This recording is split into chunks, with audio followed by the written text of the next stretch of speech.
చూడండి. ఈ దినము ఒక గొప్ప విషయాన్ని దేవుడు మనతో మాట్లాడడానికి ఇష్టపడుతున్నాడు. ఆ గొప్ప విషయం యొక్క నామకరణం అనగా అంశం ఏంటంటే భూలోకంలో ఎవడు ధన్యుడు, భూలోకంలో ఎవరు ధన్యులు అనే అంశాన్ని మనతో మాట్లాడడానికి దేవుడు ఇష్టపడుతున్నాడు. భూలోకం అంతా అనుకుంటుంది, మనుషులు అందరూ అనుకుంటారు భూలోకంలో భోగభాగ్యులు ఉన్నవారు ధన్యులు, ధనవంతులు ధన్యులు, ఆస్తి గలవారు ధన్యులు, అధికారం ఉన్నవారు ధన్యులు, పదవులు ఉన్నవారు ధన్యులు, అంతస్తులు ఉన్నవారు ధన్యులు, 10 మంది కుటుంబం కలిగి ఉన్నవారు ధన్యులు. ఏమండి, ఇలా భూలోకంలో ఉన్న మనుషులందరూ కూడా అనుకుంటారనుకోరా? ఆయనకేంట్రా ముఖ్యమంత్రి అనుకుంటారనుకోరా? ఆయనకేంట్రా ధనవంతుడురా, జీవిస్తే ధనవంతుడిగానే జీవించారు తప్ప దరిద్రుడిగా జీవించకూడదురా. ధనవంతుడి జీవితం హంస జీవితం రా, దరిద్రుడి జీవితం పంది జీవితం రా అని పోల్చుకుంటారు జీవితాలు. ధన్యమని అనుకోబట్టే కదా. ఏమండి, ఇంకెవరైనా ధన్యులు అనుకుంటారు? గోల్డ్ షాప్ ఉన్న వారందరూ ధన్యులను తిరిగి అనుకుంటారు. నిజంగా అతని భార్య చాలా ధన్యకరమైంది అనుకుంటారు. పిల్లలు గోల్డ్ బంగారం ధరించుకుంటారు అనుకుంటారు. అవును కదండి. డబ్బున్న వాళ్ళ గురించి, వారి పిల్లల గురించి ఏమనుకుంటారు? వాళ్ళకి ఏ లోటు ఉండదనుకుంటారు.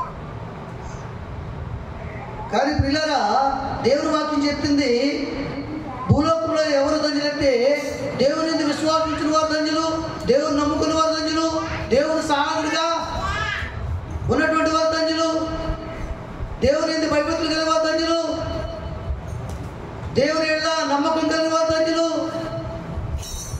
దేవుని ప్రేమలో భద్రపరిచిన వారు ధన్యులు, దేవుని నీడలో జీవించిన వారు ధన్యులు. ఏమండి, కటిక దరిద్రులైనా, వారి పేదవారైనా, నిరుపేదలైనా సరే మీ దాతృత్వం చాలా గొప్పది. ఎందుకంటే నా మనసు మీరు కలుగున్నారు కనుక నాకు ఇవ్వగలిగారు అన్నాడు ఆయన మాసిదోనియా సంఘాన్ని. దేవుని స్తోత్రం. ఇంత గొప్ప దాతృత్వాన్ని మీరు ఇస్తారని అనుకోలేదు, ఇంత గొప్ప ప్రేమను మీరు చూడతారని అనుకోలేదని పౌలు గారు ఆశ్చర్యపోయారు. వాళ్ళ విశ్వాసాన్ని బట్టి, వాళ్ళ దాతృత్వాన్ని బట్టి, వాళ్ళు లేమి కొలియే గొప్పగా దేవుని నామాన్ని మహిమపరిచారు. కాబట్టి నేను అంటాను, నేనే కాదు దేవుని పరిశుద్ధ వాక్యం చెప్తుంది భూలోకంలో ఎవరు ధన్యులు అంటే దేవుని సహవాసం కలిగిన వారు ధన్యులు, దేవుని ఏళ్ళ నమ్మకత్వం కలిగిన వారు ధన్యులు, దేవునిలో జీవించేవారు ధన్యులు, దేవుని ఏళ్ళ యథార్థమైన మనసు కలిగిన వారు ధన్యులు, దేవుని ఏళ్ళ భయభక్తులు కలిగిన వారు ధన్యులు, దేవుని ఏళ్ళ నిరీక్షణ కలిగిన వారు ధన్యులు. ఆ మాట మీకు చూపిస్తాను చూడండి. ఇప్పుడు మనం చదువుకున్న లేఖన భాగంలో 146వ దావీదు కీర్తన 5వ వచనం చూడండి. ఎవరికి యాకోబు దేవుడు సహాయుడును, ఎవడు తన దేవుడిని యెహోవా మీద ఆశ పెట్టుకుందో వాడు ధన్యుడు. దేవునికి మహిమ కలుగును గాక. ఎవరు ధన్యులట?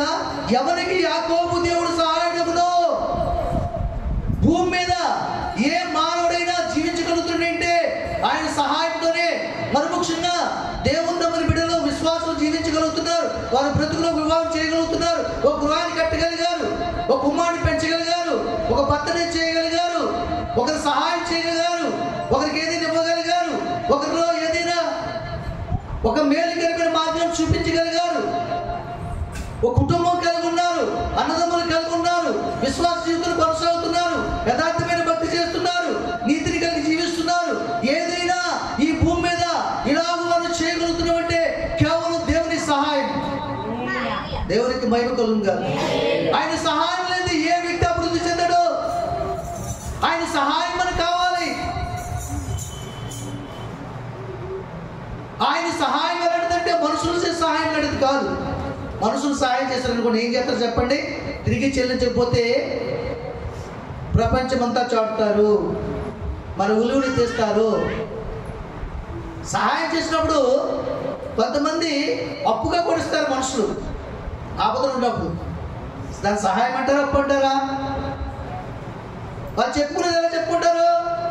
వాడు రోగంతో ఉన్నప్పుడు, ఆపదలు ఉన్నప్పుడు నేను సాయం చేశాను 1,00,000 రూపాయలు. ఎలా సాయం చేశాను? అప్పు ఇచ్చాను. సాయం అప్పుడు కాబట్టి సహాయం అంటే ఏంటి? తిరిగి బదులు ఆశించింది. తిరిగి తీసుకోండి సహాయం. నిజంగా చెప్తున్నాను నేను, ఎవరైనా ఆపదలో ఉంటే వారికి మీరు ఇవ్వాలనుకున్నంత ఇచ్చి తిరిగి అడగొద్దు. ఆపదలో ఉన్న మనిషి ఎప్పుడు బాగుపడతాడు, ఎప్పుడు మరలా శక్తి పొందుకుంటాడు, ఎప్పుడు కష్టపడతాడు, ఎప్పుడు మరలా నేను రుణాన్ని తీరుస్తాడు? అది సాధ్యమవుతుంది అంత తొందరగా, కానీ నీ రుణం తీరిపోద్ది. ఎవరు తీరుస్తారు? ఇదిగో నేను ఆకలి ఉంటే నా ఆకలి తీర్చావు, నేను ఆపదలు ఉంటే ఆదుకున్నావు, నేను రోగుతుంటే నాకు వచ్చి ఆదరించావు, నన్ను బాగు చేసావు, నేను బట్టలు లేకుండా బట్టలు ఇచ్చావు అని దేవుడు పరలోక రాజ్యం నుంచి జవాబు ఇచ్చి నీ ప్రతి అవసరతను ఆయనే తీరుస్తాడు. నువ్వు చేసిన వారి సహాయం నిమిత్తమే ఆ రుణం కూడా దేవుడే తీరుస్తాడు. ఆయన ఎలా తీరుస్తాడో నీకు తెలియదు. హల్లెలూయా.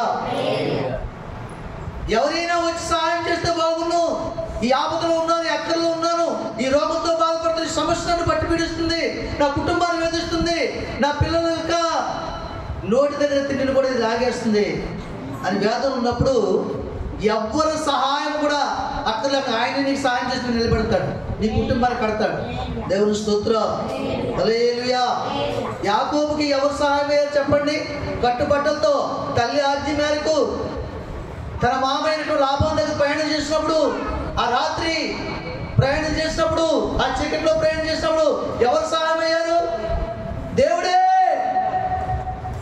ఒంటరిగా వెళ్ళాడు. ఎన్ని మంది వచ్చాడు? వేల సంఖ్యలో వచ్చాడు. దాసీలు, గొర్రెలు, మేకలు, గాడిదలు, గుర్రాలు, సైన్యము, దాసదాసులు, పిల్లలు. ఎంత గొప్ప సంగతి! ఒంటరిగా వెళ్ళాడు.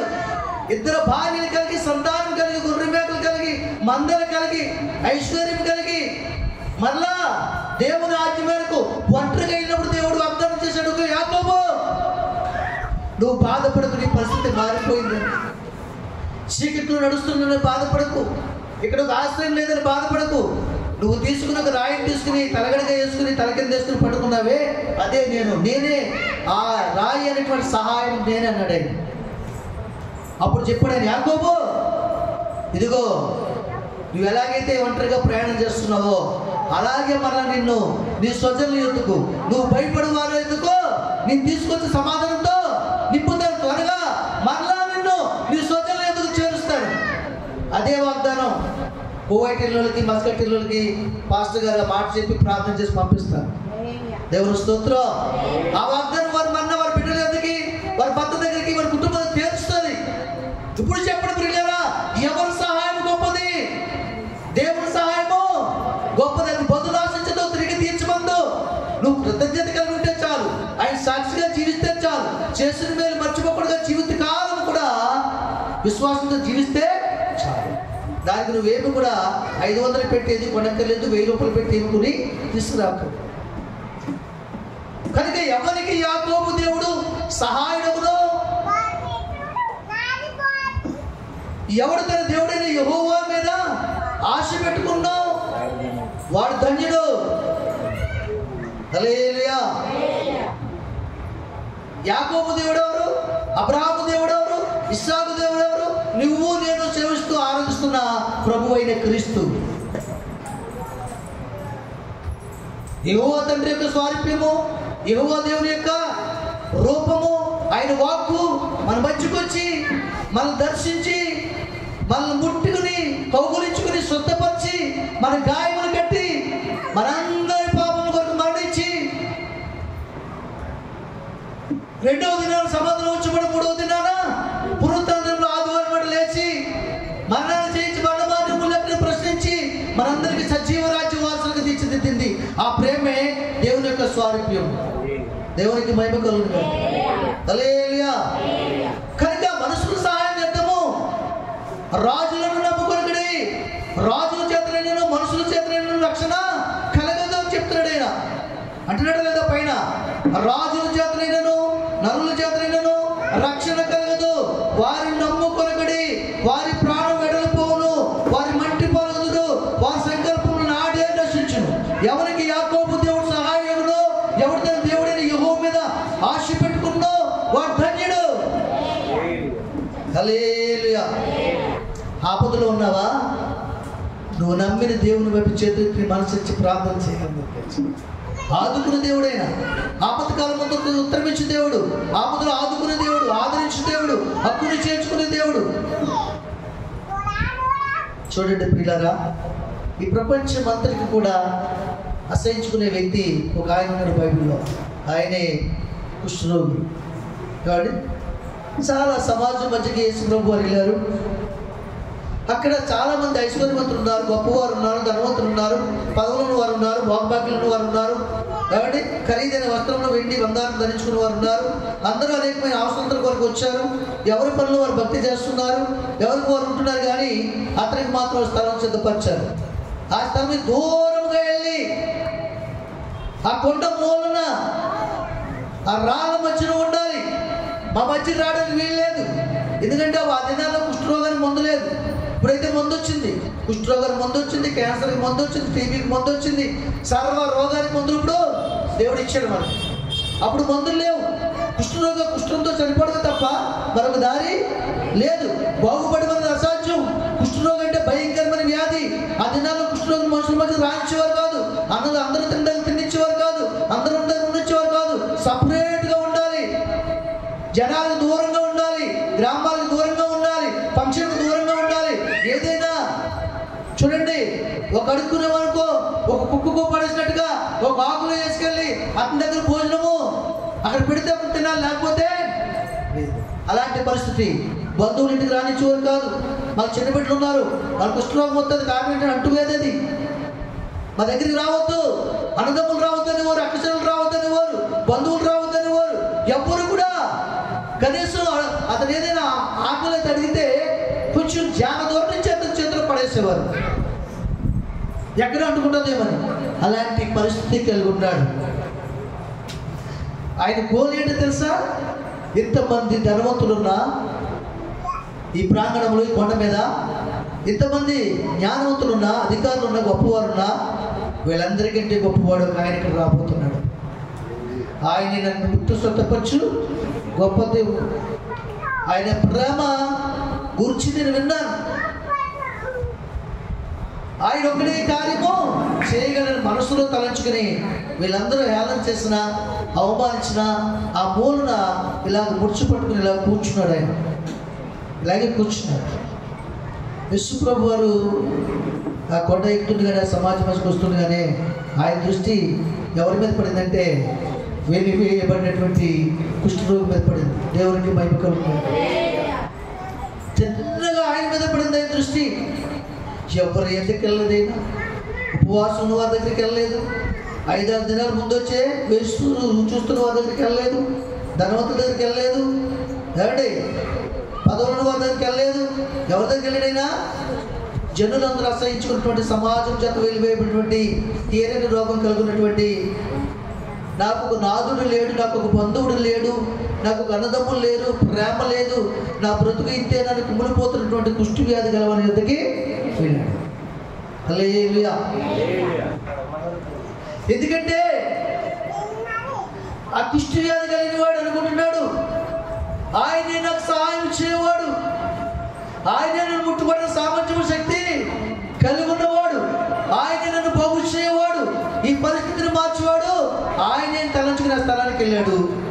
అందరి చేత హేళన చేయబడినా, వెలివేయబడ్డా దాన్ని సంతోషంగా అంగీకరించి ఆయన కొరకు నిలబెడుతున్నాడు. దేవునికి మహిమ కలుగుతుంది. ఆయన సహాయం కొరకు నిలబెడుతున్నాడు. తిన్నగా ప్రభువారు వెళ్ళారు. దగ్గర అయ్యారు ప్రభువారు, చాలా దగ్గర అయ్యారు.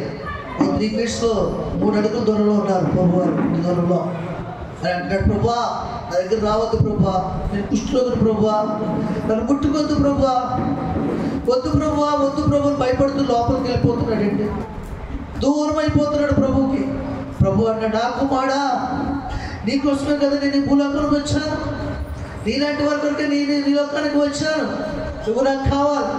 మనుషులందరి చేత హేళన చేయబడుతున్నవాడు, అపశంపబడుతున్నవాడు, చీ అని నన్నులందరూ కూడా ఎవరినైతే అంటున్నారో వారిని దగ్గర చేసిన వారు పరిపూర్ణ వాసనగా చేస్తాను, సువాసనగా చేస్తాను, నీ దుఃఖాన్ని తీసివేస్తాను, నీ దుఃఖాన్ని ఆనందమును, నీ నిట్టూర్పును భూదానికి మారుస్తాను. రా నా కుమారుడిని దగ్గర తీసుకున్నాడండి. ప్రభు దగ్గర తీసుకున్నప్పుడు ఆ కుష్ఠవ్యాధి గల వారి యొక్క ముఖము ఇక్కడ ఉంచబడింది భుజం మీద. ఎవరికి? ప్రభువుకి. ప్రభు దగ్గర పరిమళ వాసన వస్తుంది. ఎవరికి? కుష్ఠవ్యాధి గల వారి. ప్రభు యొక్క ముఖము కుష్ఠవ్యాధి గల వారి యొక్క భుజం మీద కూడా వెళ్ళింది. అవతల వైపు వెళ్ళినప్పుడు కుష్ఠవ్యాధి గల వారి చెవులోంచి ఆ పుండ్లు ఎక్కువయ్యి చీము కారుతున్నాయి. ఆ పరిమళ వాసన వస్తాయి, దుర్వాసన వస్తాయా? దుర్వాసన వస్తాయి కదా. ఆ దుర్వాసన కూడా పరిమళ వాసన ఎంచుకున్నాడు దేవుడు. మనందరం కూడా వాసన కలిగిన జీవితాలే, దుర్వాసన కలిగిన జీవితాలే. అందుకని అన్నట్టు కదా, ఏమన్నాడు ఇంతకైనా? పాపములో నీవు పడిపోయావా, శాపముతో నీవు అలమటించుచున్నావా, పాపములో నీవు పడిపోయావా, శాపముతో నీవు అలమటించుచున్నావా, పాపము పాపి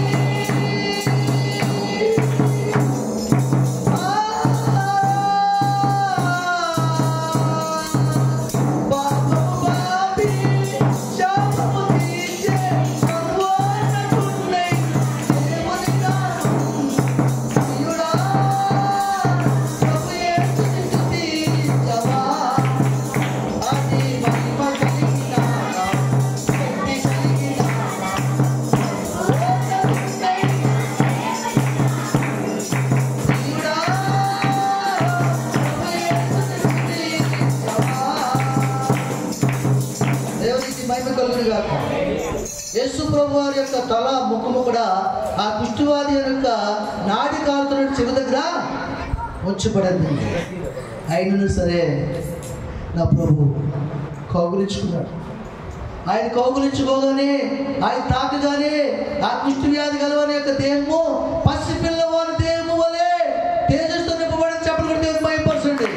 దేవునికి భయపడగా నీ బ్రతుకులో, నీ జీవితంలో కుష్ఠవ్యాధి అనే సమస్య, ఇప్పుడు ఆ వ్యాధి సమస్య లేకపోవచ్చు, ఇది పట్టి వీడినటువంటి ఆర్థిక సమస్యలు, అప్పులు, ఆవేదనలు, వ్యసనాలు, తీయనటువంటి సమస్యలు, ఏదైనా నేను కుష్ఠవ్యాధి పట్టి ఉంటే నా ప్రభువు నిన్ను కౌగులించుకున్నట్లయితే, అనగా వాక్యమును కౌగులించుకున్నట్లయితే, ఆయన ఎందుకు నీవును నీ ఎందని మాట నిలిచిన మీకేది ఇష్టపడకండి దానిని అనుగ్రహిస్తాడు, నీ ప్రతి సమస్యని పరిష్కరిస్తాడు. దేవునికి మహిమ కలుగుతుంది. ఆయన కౌకుల జీవితం ఇష్టపడాలి. కాబట్టి నా ప్రియ సోదరి సోదరి, ఏదైనా తీరని సమస్య ఉందంటే మనుషులు కాబట్టి చెప్పొద్దు, వేలం చేయబడతావు. ఏ కార్యం చేయాలనుకున్నా, ఏ సమస్య నీకున్నా, నువ్వు నమ్మిన నా ప్రభుత్వం చెప్పు, ఆయన చేయగల సమర్థుడు. చూడండి, చేతగాని వాళ్ళ దగ్గరికి వెళ్ళి చేయమంటే చేయగలరా? ఎలక్ట్రికల్ ప్రాబ్లం వచ్చింది మన ఇంటికి, ఎలక్ట్రికల్ పనిచేసే లైన్ మీద దగ్గరకు, ఎలక్ట్రికల్ దగ్గరికి వెళ్తే చేస్తాడు. కోత కోసుకుని నువ్వు పూల వాళ్ళ దగ్గరికి ఎలక్ట్రికల్ పనులు చేయమంటే అది అవుతుందా? అవుతుంది. ఆ సామర్థ్యము శక్తి ఎవరి దగ్గర ఉందో ఆ పనులు ఎవరికి వచ్చి వాళ్ళ దగ్గరికి వెళ్తే పని అవుతుంది. అలాగే ఈ లోకాన్ని శాసించే దేవుడు, లోకనాథుడు, సర్వేశ్వరుడు, సర్వాంతర్యామి నీ జీవితాన్ని మార్చి ఆయన ఎదుగు తెచ్చుకుని నువ్వు లేవులో ఉండడం ఆయనకి ఇష్టమా? పెంట కుప్పల మీద ఉన్న దరిద్రులు ఐశ్వర్యవంతులుగా చేస్తారన్నమాట. ఎందుకు నీ పరిస్థితులు మారట్లేదు? ఎందుకు మన బ్రతుకులు మారట్లేదు? మన బ్రతుకుని దేవునికి అప్పగించుకోవాలి, మన హృదయాన్ని దేవునికి అప్పగించుకోవాలి. కుష్టి వ్యాధి గలవాడే, ఎవరూ లేనివాడే, అసహింపబడిన వాడే, కానీ తిన్నగా దేవుని వైపు నిలబడి మనసుని ఆయన దాడుకున్నాడు. ఆయన సహాయమే నన్ను గుర్తు సొంతపడుతుంది, ఆయన సహాయం నన్ను అభివృద్ధి చేస్తుంది, ఆయన సహాయం నా సమస్యను పరిష్కరిస్తుంది, ఆయన సహాయం నా గర్భం ఇస్తుంది, ఆయన సహాయమే నాకు ఆపరేషన్ లేకుండా నన్ను బాగు చేస్తుంది, ఆయన సహాయం నా చీలమంటలు బలపరుస్తుంది, ఆయన సహాయమే నా ఆర్థిక సమస్యలు పరిష్కరిస్తుంది, నాకు రాని కడుతుంది, నా జీవితాన్ని వెలుగు తెస్తుంది, విలువను తెస్తుంది, నా బిడ్డలకు ఒక ఆశ్రయంగా ఉంటుంది.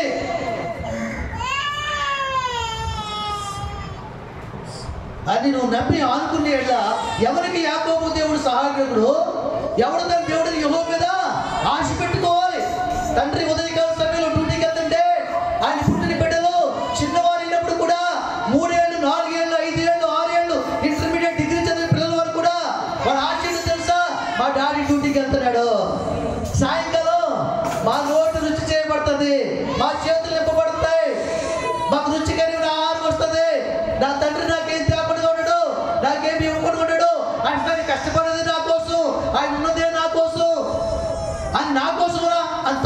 నా కోసం రా అని అన్నయ్య అంటాడు. నా కోసం రా చెల్లి అంటే నా కోసం కాదు కాదు, నీ కోసం కాదు, నా కోసమే అని మనోడు అంటాడు. దేవుడు స్తోత్రం. ఎందుకంటారు? ఎందుకంటే చెప్పండి, రోజు ఆయన రుచి చూపిస్తున్నాడు, తెస్తున్నాడు, తన కష్టార్జితం పెంచుతున్నాడు, పోషిస్తున్నాడు, పదాలకు అలవాటు చేస్తున్నాడు. నీవుగా నేనే చెప్పండి, మన విశ్వాసం వచ్చిన దగ్గర నుంచి కూడా దేవుడు మనం పెంచడం లేదా, పోషించట్లేదా, నీ బిడ్డను ముట్టి సొంతపరచట్లేదా, నీ అక్కలు తీర్చట్లేదా, నీ అవయవాలను బలగొట్టలేదా? మన పరిస్థితులు గతంలో ఏంటి? మన ఇల్లు పూలు ఖర్చులు ఒక దీపం ముట్టి వెలిగించుకోవడం తప్ప మరొకటి లేదు. ఇప్పుడు అభివృద్ధి చెందించాడు లేదా, ఆశీర్వదించాడు లేదా, బిడ్డలు ఇచ్చాడు లేదా, మంచి భర్తలు ఇచ్చాడు లేదా, వ్యవసాయం ఇచ్చాడు లేదా, దాని చుట్టూ కట్టేసి దూతలు కంచి వేసి ఆ పంటను అభివృద్ధి చేస్తున్నాడు లేదా, నీకు పెంచుతున్నాడు, పోషిస్తున్నాడు లేదా?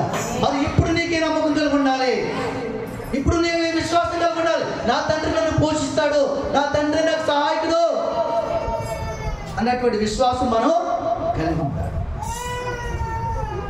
ఎవరికి యాకోబు దేవుడు సహాయుడు, ఎవడు తన దేవుడిని యెహోవా మీద ఆశ పెట్టుకున్నా వాడే ధన్యుడు. ఎంత ధన్యుడంటే ఈ లోకంలో ఉన్న ఐశ్వర్యవంతులు అందరికైతే ధన్యుడు. ఏమి ఉంటే లేకపోతే ఉంటే సమస్తము కలిగి ఉన్నట్టే నమ్మాలి మనం.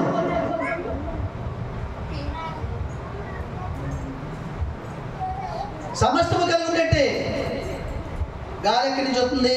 ఆయన ధనాగారం నుంచి వస్తుంది. బంగారం ఎక్కడి నుంచి వస్తుంది? మనుషులు ఇచ్చే బంగారం. భూమిలో ఆయన దాచాడు కాబట్టి మానవుడు తీయగలుగుతున్నాడు. అనగా చెప్పండి, ఆయిల్ ఎక్కడి నుంచి వస్తుంది? సముద్ర గర్భంలో భూమిలో దాచించాడు కాబట్టి దేవుడు మానవ పని వస్తుంది. అనగా చెప్పండి, మనం త్రాగే నూనె, వండుకునే నూనె ఎక్కడి నుంచి వస్తుంది? భూమిలోంచే. అంతా కూడా ఆయన సృష్టి, ఆయన మనకు కావాలని ఏర్పడిన వనరులవి. కాబట్టి ప్రియ సహోదరు సోదరి, నీ ఆశ ఎవరి మీద ఉండాలి తెలుసా? నువ్వు కన్న పిల్లలు నీ భర్త కొరకు ఎలాగైతే ఎదురు చూస్తారో, తండ్రి కోసం, ఆ రుచి కోసం, ఆ యొక్క ఐస్ క్రీమ్స్ కోసం, బిస్కెట్స్ కోసం సాయంకాలం ఆనందంతో ఎదురు చూస్తారు. టైం అయిపోతుందిరా, డాడీ వచ్చేస్తుంది. టైం అయిపోతుందిరా, తాతయ్య వచ్చేస్తాడు, నాకు ఐస్ క్రీమ్ తెస్తాడు. నీకు కాదు ఐస్ క్రీమ్ నాకే, నీకు కాదు గుడ్డే బిస్కెట్ ప్యాకెట్ నాకే అని ఒకరికొకరు పోటీ పడుతుంటారు. ఎందుకు పోటీ పడతారంటే వాళ్ళ విశ్వాసం గొప్పది, ఆయన మీద నుంచి నమ్మకము అట్టి గొప్పది. ఎందుకంటే ఆయన ఇవ్వగల సంబంధుడు, ఒక్కొక్కరికి ఒక్కొక్క రకం తీసుకొచ్చి పెట్టి మనల్ని పెంచి పోషిస్తాడు, సంరక్షిస్తాడని మంచి నమ్మకత్వాన్ని కలిగిస్తాడు. మన దేవుడు కూడా మన నమ్మకత్వాన్ని కలిగిస్తాడు కదా. మన బ్రతుకుల్లో బిడ్డలైనప్పుడు బిడ్డలు ఇచ్చాడు, ఒంటరిగా ఉన్నప్పుడు వివాహం చేశాడు, ఒక కుటుంబాన్ని ఏర్పరిచాడు, ఈ గూడు లేనప్పుడు గూడు ఇచ్చాడు, అప్పులు తీర్చాడు. కాబట్టి ఆనందంతో బాధపడుతుంటే వాళ్ళ ప్రతి క్షణం కూడా ఆరోగ్యం ఇచ్చాడు. ఆయన ఎందు నిలకడగా నడిపింపు చేస్తున్నాడు, మన కుటుంబాలు పెంచాడు, పోషిస్తున్నాడు, సంరక్షిస్తున్నాడు. ఇదంతా నమ్మకత్వమే కదా. మరి ఎక్కువ నమ్మకం కలిగి ఉండాలి, మరి ఎక్కువ నమ్మకం కలిగి ఉండాలి. మన ఆశ ఎవరి మీద ఉండాలి? ఎవరి మీద ఎవరు ఆశ పెట్టుకున్నా వారు శాశ్వత కాలం ఉండరండి. భర్త మీద భార్య ఆశ పెట్టుకున్నా, భార్య మీద భర్త ఆశ పెట్టుకున్నా, వీళ్ళిద్దరు కలిసి బిడ్డల మీద ఆశ పెట్టుకున్నా, వారి కుమారుల మీద ఆశ పెట్టుకున్నా, మనవల మీద ఆశ పెట్టుకున్నా, ఒకరి తరపున ఒకరు వెళ్ళిపోక తప్పదు, ఆ ఆశ మిగిలిపోదు ఆఖరికి. అందుకని ఏమన్నాడు భక్తుడు? ఈ ఆశలన్నీ రుచి చూసి ఒక ఆశ కోరుకున్నాడు ఆయన. ఏంటి ఆశ? ఆశగా ఉన్నది యేసయ్యా, ఆశగా ఉన్నది, ఆశగా ఉన్నది నా యేసయ్యా, ఆశగా ఉన్నది, కన్నులు నిన్నే చూడాలని, మనసు నిన్నే చేరాలని, కన్నులు నిన్నే చూడాలని, మనసు నిన్నే చేరాలని, నా తోడుగా నీవు ఉండాలని ఆశగా ఉన్నది నా యేసయ్యా, ఆశగా ఉన్నది, ఆశగా ఉన్నది నా యేసయ్యా, ఆశగా ఉన్నది. దేవునికి మహిమ కలుగును గాక. మన ఆశ ఎవరి మీద ఉండాలి?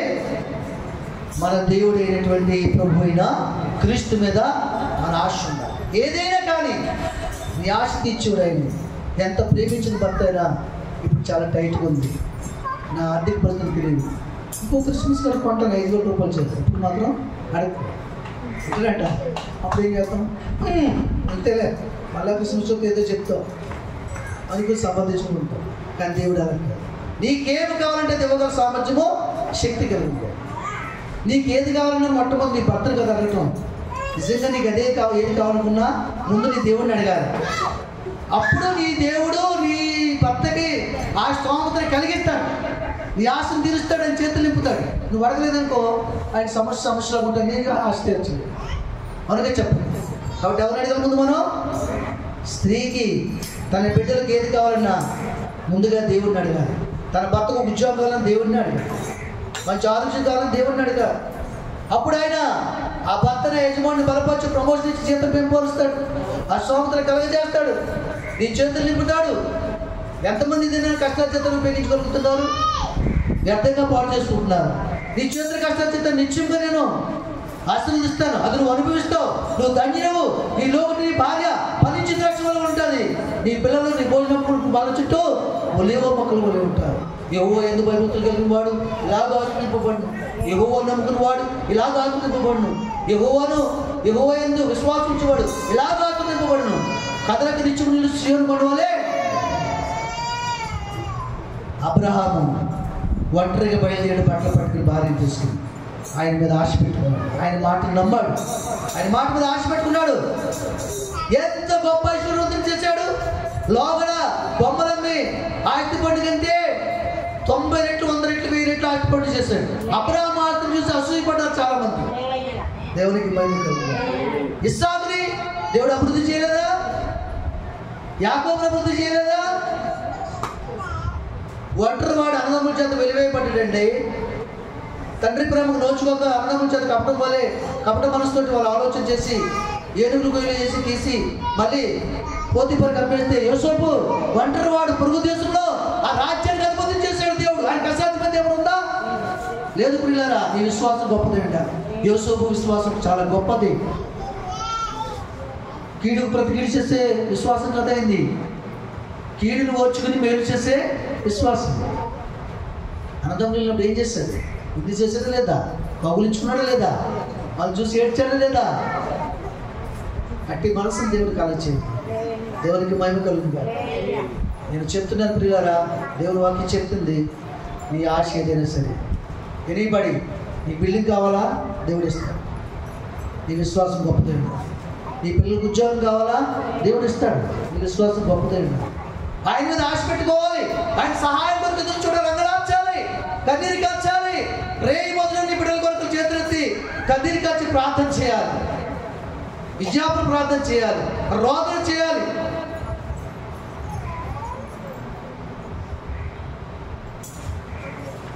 రేపే వృద్ధి పడతావని ఒక ఖైదీకి వేళ తెలిసినప్పుడు అతను హృదయంలో సంతోషం ఉంటుందా, దుఃఖం ఉంటుందా? దుఃఖం ఉంటుంది. భార్య బిడ్డలు గుర్తొస్తారు, అవమానాలు గుర్తొస్తాయి, రేపు చనిపోతున్న తలంపు మనసులో ఎదురవుతుంది. ఎలా ఏడుస్తాడు చెప్పండి? ఎలా ఏడుస్తాడు? బోరుమని ఏడుస్తాడు, అవునా? తన బట్టలు కూడా చచ్చిపోతాయి, అవమానాలు జ్ఞాపకం వచ్చి, బిడ్డలు జ్ఞాపకం వచ్చి, వాళ్ళ తీపి జ్ఞాపకం వచ్చి, వాళ్ళు ఆడుకునే విధానం జ్ఞాపకం వచ్చి, వాళ్ళు సంతోషపరిచే విధానం జ్ఞాపకం వచ్చి, దుఃఖము నీరుగా మారిపోతే అలాగే ఏడవాలి నువ్వు నీ సమస్య కోసం. దేవుడితో పిలిపిస్తాడు. నీ హృదయంలో దేవుడి సందులో ఉమ్మరించాలి, కన్నీరు కాచాలి. వెలిగి నెలిగిన మనసు నాకు ఇష్టమైన బలయాత్మనుడైనా కనుక దేవుని ప్రియమైన సంగమా, నీకు దేవుడే సహాయం, ఆయన మీదే ఆశ పెట్టు. ఆయనే నీ ఆశ తీర్చువాడు, నీ బంధకాలు విడగొట్టువాడు, నీ శ్రమల నుంచి విడిపించువాడు, నీ కష్టాన్ని తీర్చువాడు, నిన్ను ఆదుకునేవాడు ఆయనే. ఆయనకి మహిమ ఘనత కీర్తి కలుగుగాక. ఆమేన్.